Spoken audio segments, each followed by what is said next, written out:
Greetings from Bangladesh. I'm here today as we're doing a food distribution to the Rohingya refugee camp.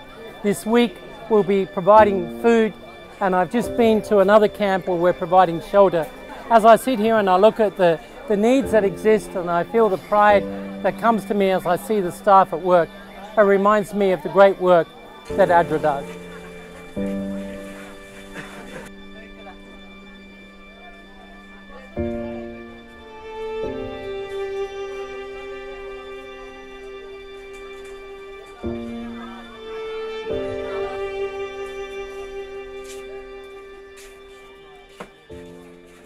As I pass through this camp, and I'm reminded of the ingenuity of the Rohingya people, their ability to survive and still etch out some kind of a living in these difficult conditions. And I came across here with this fish market.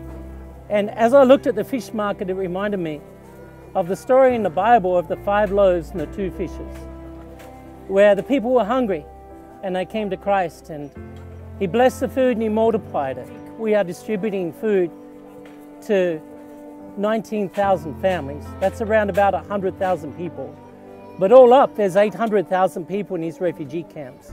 All of them hungry, all of them in need of a blessing, all of them in need of a miracle. And perhaps it reminds me that maybe we can be that miracle, that through our generosity, that we can help to multiply this fish, that we can help to bring food to the starving people here amongst these Rohingya camps. It's a great honor and privilege to be able to feed 100,000 people this week, bringing them food for 2 weeks. But what about beyond those 2 weeks, and what about those who we're yet to touch? And so as I'm reminded of the way that God blessed in the Bible, I'm reminded that He is still a God who blesses today, that He's placed us here with a reason and a purpose. I'm also reminded of the woman at the well, where she met Jesus and He offered her the water that shall never run dry. In this particular refugee camp, we have a difficulty with the supply of water. At the refugee camp that I visited yesterday, it was more inland and there was a number of wells. But if we sink wells in this region where we're close to the coast, all that we get is salty water which is not drinkable. And so we're dependent upon shipping by gravity-fed water system, piping water from the mountains nearby to try and bring clean water. But unfortunately, the water supply is not adequate, and so we actually have a water shortage in this camp, around 100,000 people, and we have a great need for water.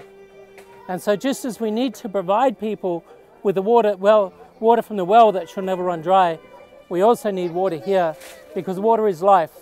Before we can talk to them about life in general, we have to meet their needs. And thirst is a very real need of the people here in this camp.